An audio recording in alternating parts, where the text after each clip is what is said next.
This is the part 4 of nervous system, class 7th. This will be the last part of this chapter. Okay.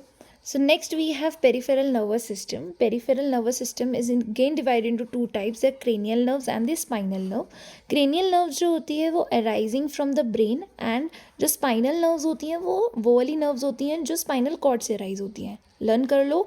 Cranial nerves are those nerves which arise from brain, and spinal nerves are those which arising from the spinal cord. ठीक है. So cranial nerves क्या होती हैं? These nerves emerge from the brain and supply to the different parts of the head. This is your head for example. ये वाली nerves कहाँ से start में ब्रेन में मर्ज होती हैं एंड सप्लाई होती हैं डिफरेंट जगहों पर हेड में ही. ठीक है. There are 12 pairs of cranial nerves. Learn it. ठीक है. नेक्स्ट आता है स्पाइनल नर्व. स्पाइनल नर्व जो होती है emerge from the spinal cord and supply to the different parts of the body. ये कहाँ से? ये स्पाइनल कॉर्ड है. स्पाइनल कॉर्ड में इमर्ज होती हैं एंड कहाँ पे सप्लाई होती हैं? Different parts of the body में स्पाइनल नर्व्स जो होती हैं. ठीक है. सो ये कितने पेयर्स अवेलेबल होते हैं? 13 pairs of spinal nerves available होते हैं. Now the very important topic of your chapter is neuron. What is neuron? What is the structure of neuron? What are its parts? क्या होते हैं? And what how it look like. ठीक है. तो उसका diagram. So these things are very important. और functions, हर part का क्या फंक्शन है. So this is going to be a very important topic now. ठीक है. And this is the last topic also. Nervous system is made up of the highly, ये देखो, nervous system is made up of highly specialized cells called neurons. आपको पता है nerve cell बोलते हैं कि nerve cell is the largest cell of the body. So nerve cell को ही क्या बोलते हैं? न्यूरॉन बोलते हैं. ठीक है. ये जो है सिग्नल्स यही लेकर जाता है. ठीक है. सिग्नल ले जाने का काम किसका होता है? इसी का होता है. It is the smallest functional unit of the nervous system. याद रखिएगा.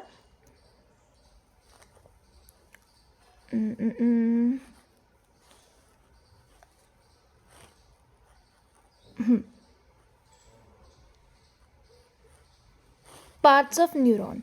पार्ट्स ऑफ न्यूरॉन में अब मैं आपको डायग्राम दिखाती हूँ. So this is our nucleus. ठीक है. इसमें ये इस तरीके से हमारे डेंड्रॉन्स होते हैं ये. And this is our cell body. ये जिसको बोलते हैं अंदर का जो पार्ट है ना, ये अंदर वाला, इसको बोलते हैं सेल बॉडी. और you also say it like cyton. ठीक है. और ये इसको बोलते हैं dendrons. These are dendrons. And जो इनके ऊपर सिग्नल्स ये जल्दी से एक दूसरे से कनेक्ट करते हैं, these are called dendrites. Dendrites. And इसी के पीछे की तरफ एक एक्सटेंड होता है लंबा डेंड्रॉन. ठीक है. एक डेंड्रॉन लंबा होता है. ठीक है. इस तरीके से. सो इसको क्या बोलते हैं? जो लंबा डेंड्रॉन होता है एक्सन बोलते हैं इसको. और एक्सन किसके साइड में? दिस इज ये स्मूथनेस के लिए होता है. इसको बोलते हैं माइलिन की sheath. Okay. Myelin sheath, LTH. ठीक है. So this is the whole structure of neuron. Signals कहाँ आते हैं? देखो, सिग्नल फटाफट यहाँ आया, इस डेंड्राइट पे सिग्नल आया, वो जल्दी से इधर गया एंड सेल बॉडी के अंदर गया, फिर यहाँ से उसने एक्सन की तरफ पहुँचाया और यहाँ पे चला गया. ठीक है. अच्छा, अब क्या होता है मैं भी आपको आगे बताऊँगी. ये फटाफट ये जो लास्ट वाली चीज़ है ये चाट के किस पे मिल जाती है? दूसरे वाले न्यूरॉन पे मिल जाती है. न्यूरॉन की डेंड्राइट पे सिग्नल को थ्रो कर देती है. उसके बाद ये जो बीच का गैप होता है, जो दो न्यूरॉन्स के बीच का गैप होता है, इसको बोलते हैं साइनैप्स. ओके. चलिए रीड करते हैं बुक में. Each nerve cell has a cell body, main part called cyton. अभी बताया जो वो मेन पार्ट है, दिस वन, ये अंदर वाला जो है, दिस होल पार्ट अंदर वाला इज कॉल्ड साइटन और cell body. Finger like extensions from cyton. अब साइटन वाला जो पार्ट है अंदर वाला, उससे कुछ फिंगर लाइक प्रोजेक्शंस आगे की तरफ निकलते हैं. ठीक है. दे आर कॉल्ड डेंड्रॉन्स और डेंड्राइट्स. डेंड्राइट्स ये होते हैं जो इसके आगे से और निकलते हैं. ठीक है. And a long wire like extension called axon. अब वो लंबा सा लाइन था, I told you that is axon. Which carry the impulses from place to place, जिसका एक जगह से दूसरी जगह ले जाने का काम किसका है भाई, एक्सन का है, ठीक है.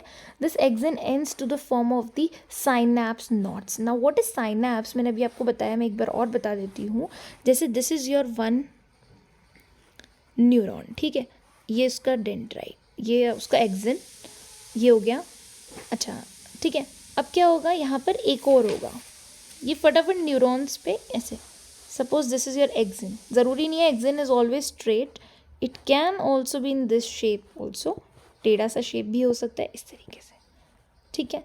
अब ये जो मेरे दो न्यूरॉन्स हैं, ठीक है, इनके बीच में देख रहे हो ये गैप है. सो ये जो गैप होता है इसको बोलते हैं साइनैप्स. अब आपका जो सिग्नल होता है, सपोज इस डेंड्राइट पे आया, वो सेल बॉडी से गया एंड देन वो एक्सन से पास हुआ, वो इधर से एक केमिकल के थ्रू आता है, अभी आगे आप पढ़ोगे, केमिकल के थ्रू वो यहाँ पे ट्रांसफ़र होता है और यहाँ वाले के डेंड्राइट्स पे ट्रांसफ़र होता है. फिर ये मैसेज फटाफट से यहाँ जाता है और फिर एक्सन से अगले वाले में ट्रांसफ़र करता है. तो ये पूरा के पूरा क्या चल रहा है, एक रास्ता चलता चला जा रहा है, ठीक है. तो ये बीच का जो एरिया है जिसको मैंने रेड से किया है, दिस इज़ योर साइनैप्स. जो बीच का थोड़ा सा खाली एरिया होता है, इज कॉल्ड साइनैप्स, ठीक है.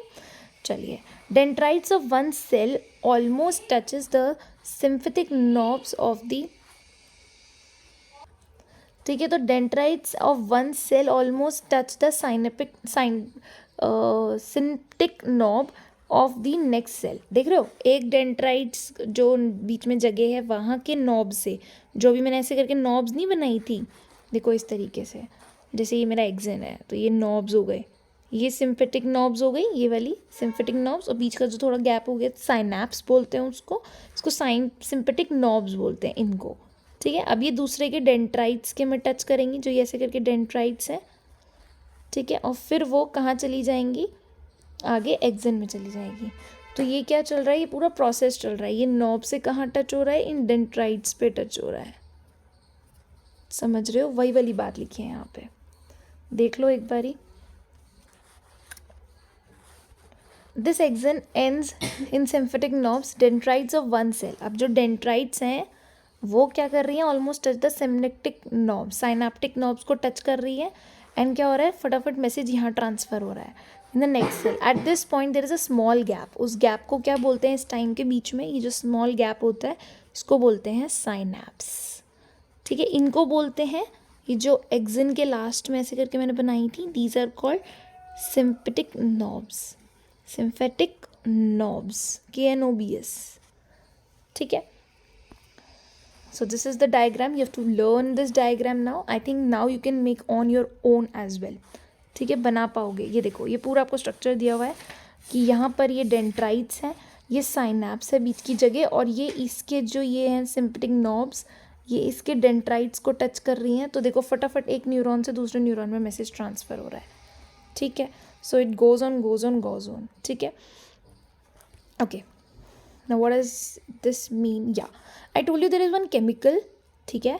तो वो जो है वो ये रहा न्यूरो ट्रांसमीटर का वाला point. Multiple gaps called synapse separate the neurons from one another. एक न्यूरॉन को दूसरे न्यूरॉन से अलग करता है वो माइन्यूट सा गैप, जिसको बोलते हैं साइनैप्स. ओके, ये दूसरा है, तो इनको बीच का ये गैप कौन कर रहा है, ये synapse. Okay, each synapse separates the ends of the one from the dendrites of the next. ये अलग हो जाते हैं जब इसका ending point इसके dendrite से मिलता है, तो that was the ending. Okay. When nerve impulses arrive at the end of the axon, they stimulate the production of a special chemical. Okay, so there is a chemical जो message के form में transfer हो रहा है called the neurotransmitter. Okay, इसको बोलते हैं acetylcholine. ठीक है, ये क्लास 8th में भी आप लोग पढ़ेंगे.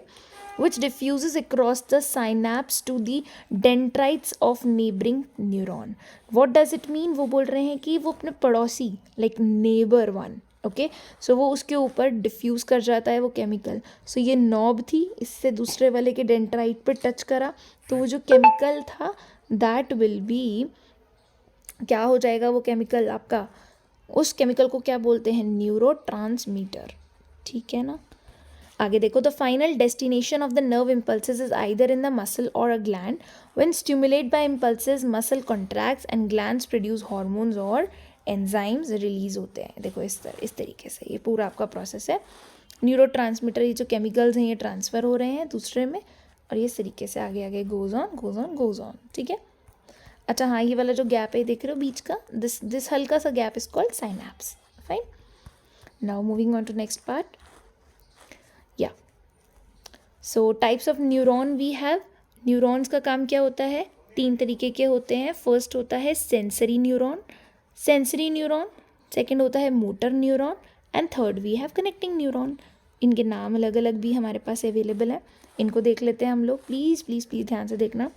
सेंसरी न्यूरॉन का क्या काम होता है? जैसे एग्जाम्पल लेके बताती हूँ। आपने किसी एक गर्म चीज़ को टच किया तो आपके जब बॉडी पार्ट्स होते हैं लाइक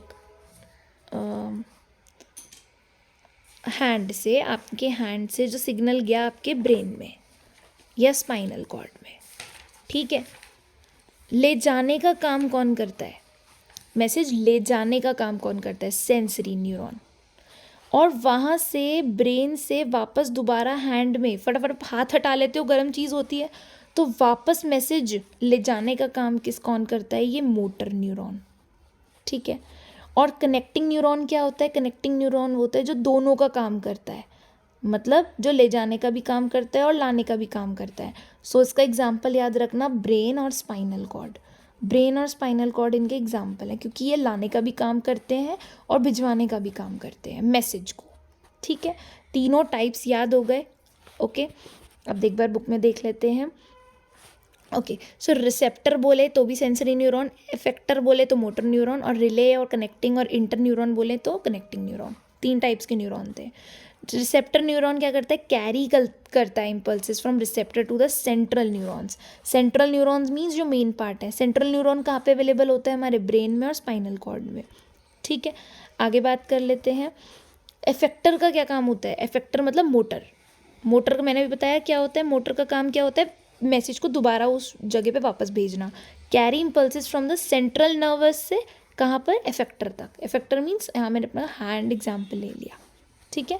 अच्छा, रिले और इंटरकनेक्टिंग न्यूरॉन का क्या काम होता है? Carry impulses from receptor neuron to effector और from one relay neuron to another. Example brain, आप यहाँ पे स्पाइनल कॉर्ड भी एग्जाम्पल लिख सकते हो, जो दोनों का काम करता है, मैसेज जाने का भी और मैसेज आने का भी। ठीक है। Next we have nerves. Nerves क्या होते हैं? ऑब्वियस सी बात है, जब ये न्यूरॉन्स एक ग्रुप बना लेते हैं तो उनसे नर्व्स बनने लग जाती हैं। जैसे बहुत सारी न्यूरॉन्स हैं तो वो सीरीज़ में है। ठीक है, तो ये पूरी क्या बन गई? एक नस बन गई, नर्व बन गई। तो neuron nerve fiber group together to form a nerve.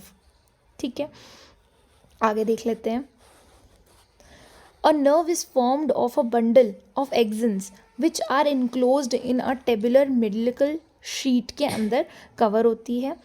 आगे this sheet over the action. ये कौन सी शीट की बात हो रही है? ये देखो, आपने अभी स्ट्रक्चर डायग्राम किया ये वाला, तो इसमें ही ये जो लंबा सा एक्सन जा रहा है, तो मैंने भी आपको बताया था इसके ऊपर ये माइलिन की शीट होती है। दिस शीट की बात हो रही है ये। ठीक है, ये जो इसके ऊपर होती है, और फिर ये हमारे सिनेप्टिक नॉब्स होते हैं, सिम्पैथिक नॉब्स। ठीक है, ऐसे करके होता है ना स्ट्रक्चर। तो ये होते हैं हल्के हल्के से ऊपर उठे हुए, इसको बोलते हैं माइलिन की शीट। मैंने भी आपको बताया था शीट। ओके, देख लेते हैं। This sheath cover the axon acts like a insulation and prevent mixing of impulsive signals to the adjacent fiber. वो बोल रहे हैं ये जो आपके होते हैं ना, ये जिसके ऊपर शीट लगी होती है, छोटे छोटे से होते हैं ये, इनका काम होता है, एक तो सबसे पहला होता है इनका स्मूथ फ्लो कराने का, सिग्नल का स्मूथ फ्लो। दूसरा, ये इंसुलेशन का काम करता है, आपको करंट लगने से बचाता है। थर्ड, इसका काम क्या होता है? प्रिवेंट करता है मिक्सिंग ऑफ इम्पल्सेस, मैसेज को मिक्स होने से बचाता है, लाइक प्रॉपरली मैसेज को फ्लो कराने में हेल्प करता है। वही बात आ गई, स्मूथ फ्लो के अंदर ही आ गया कि आपका मैसेज को मिक्स नहीं कराता इम्पल्सेस को दूसरे वाले मैसेज से। ठीक है, तो इस तरीके से आपका यहाँ पर आपको समझ में आ गया कि ये जो शीट होती है इसका क्या काम होता है। ठीक है, nerves are spread out in all the parts of the body. बिल्कुल सही बात है, ये जो नर्व्स होती हैं ये पूरी बॉडी में फैली हुई हैं आपकी। ठीक है, अब ये नर्व फाइबर्स हैं और इनसे मिलके एक पूरी नर्व बन जाती है। फिर आता है हमारे पास ये वाला स्ट्रक्चर, देखो आपको यहाँ दिख रहा होगा माइलिन की शीट जो मैं बार बार बोल रही हूँ, ये लंबा सा बीच का एक्सिन, दीज आर डेंड्राइट्स, ये आपके अंदर का ये वाला न्यूक्लियस, और ये होता है आपका साइटोप्लाज्म जिसको आप साइटन भी बोलते हैं, सेल बॉडी बोलते हैं, और ये मिलाकर एक सेल बॉडी बन जाता है ऊपर का पूरा एरिया। ये होता है आपका नोड ऑफ रैनवीर। नोड ऑफ रैनवीर होता है ये जो आपका ये चल रहे हैं ना इनके इधर की तरफ वाला, ये दिस पॉइंट, ये एक्सिन का ये वाला point is called node of Ranvier, VIER। ठीक है, ऐसे करके ये जो माइलिन की शीट के ऊपर ये वाले नोड्स होते हैं, ठीक है, गैप में, और ये होती है आपकी नर्व की एंडिंग। सो ये स्ट्रक्चर आपको बाय हार्ट लर्न कर लेना है। फिर ये आते हैं इनके फंक्शंस, ठीक है, ये आप एक बार पढ़ के देखिएगा, आपको आराम से समझ में आ जाएंगे, देख लो एक बारी, ठीक है। ओके, आगे मूव कर लेते हैं। ये आपने लर्न करना है table. And now the last part of the, ये देखो, what is the difference between cerebrum and cerebellum. Cerebrum is the largest part of the brain, on the other hand cerebellum is the largest part of the hind brain. Very important, ठीक है, याद रखना। Seat of intelligence, memory and controls over the voluntary activities, जो हमारे control में होती हैं उन एक्टिविटीज़ का इंटेलिजेंस, मेमोरी, स्पीच, इन सब का ध्यान रखता है। सेरिबेलम क्या करता है, कंट्रोल, कोऑर्डिनेट करता है मस्कुलर एक्टिविटीज़ को। ये मेमोरी, इंटेलिजेंस, कंट्रोल वाली करता है, ये मस्कुलर वाली करता है, एंड मेंटेन द बॉडी का बैलेंस बनाने में हेल्प करता है, पोस्चर मेंटेन करने में हेल्प करता है, ठीक है। Next we have cerebrum and spinal cord. Cyton outside and axon inside, बिल्कुल सही बात है। सेरिब्रम में मैंने आपको क्या बोला था, जो साइटन पार्ट है वो बाहर होता है और एक्सिन पार्ट इनसाइड होता है। स्पाइनल कॉर्ड में जस्ट उल्टा हो जाता है, अपोजिट हो जाता है, ठीक है, वही वाली बात हो रही है, ग्रे मैटर वाला बोला, नीचे भी पढ़ोगे अभी। इसमें एक्सिन पार्ट बाहर होता है, साइटन पार्ट अंदर होता है, ठीक है। ग्रे मैटर आउटसाइड होता है, वाइट मैटर अंदर होता है, वाइट मैटर बाहर होता है, ग्रे मैटर अंदर होता है। सिंपल। हाँ, अब हम लोगों ने देखा था we have 3 types of this nervous system. Central nervous system जिसमें आपने ब्रेन और स्पाइनल कॉर्ड के बारे में पढ़ा, फिर ब्रेन के अंदर के पूरे डिटेल पढ़ा। Then we study about PNS, peripheral nervous system, जिसमें आपने क्रेनियल नर्व्स के बारे में पढ़ा था, और आपने किसके बारे में पढ़ा था, नर्व सेल्स के बारे में, और स्पाइनल नर्व के बारे में पढ़ा था, ठीक है, क्रेनियल नर्व और स्पाइनल नर्व। अब लास्ट आता है हमारे पास autonomic, ANS, autonomic nervous system. 3 type के नर्वस सिस्टम थे, एक होता है सिंपैथिक नर्वस सिस्टम, दूसरा होता है parasympathetic nervous system, sorry parasympathetic system, ठीक है। ये जो होता है स्टिमुलेटरी इन एक्शन होता है, ये इनहाइबिटरी इन एक्शन होता है। इसका क्या मतलब है, देखो, ये जो आपका ऑटोनॉमिक नर्वस सिस्टम है, जैसे कि आपकी ये वाली चीज़ें, हार्ट, ठीक है, जैसे ये एक्टिविटीज़ जो कि इंटरनल ऑर्गन्स आपका काम कर रहे हैं, जैसे कि हार्ट, आपका ब्लड वेसल, आपका muscular smooth muscles, glands are controlled by another specific set of nerves that form the autonomic nervous system. इसके ऊपर डिटेल स्टडी हम लोगों को अभी इस टर्म में नहीं करनी है, इन द फर्दर क्लास आपके इसके ऊपर बहुत डिटेल में हम लोग स्टडी करेंगे, ठीक है। अभी आपने सिर्फ ये याद रखना है, जो भी एक्टिविटीज़ आपकी जैसे हार्ट में हो रही हैं, ब्लड वेसल में हो रही हैं, ग्लैंड्स में हो रही हैं, ठीक है, और भी अदर नर्व्स में हो रही हैं, another sympathetic specific set of nerves that form the autonomic, और ये सब मिलाकर क्या बनता है, हमारा ऑटोनॉमिक नर्वस सिस्टम बनता है। अब एक बार ये डायग्राम देखो, क्या आप इससे कनेक्ट कर पा रहे हो, ब्रेन है ये आपका, ठीक है, ये आपका नर्व स्पाइनल कॉर्ड है ये वाली, ये सब मिला के हमारा क्या बनता है, CNS, सेंट्रल नर्वस सिस्टम। आपको भी मैंने बताया 2 टाइप की नर्व्स होती हैं, क्रेनियल नर्व और स्पाइनल नर्व, इनको मिला के क्या बनता है, पेरिफेरल नर्वस सिस्टम। और ये दोनों क्या होती हैं, सिम्फेटिक नर्व्स और पैरासिम्फेटिक सिस्टम, सॉरी मैंने गलत बोल दिया, sympathetic system and parasympathetic system, sympathetic system ये बनता है ANS, ठीक है। So this is the end of your chapter. I hope आपको ये समझ में आया होगा chapter. Thank you so much.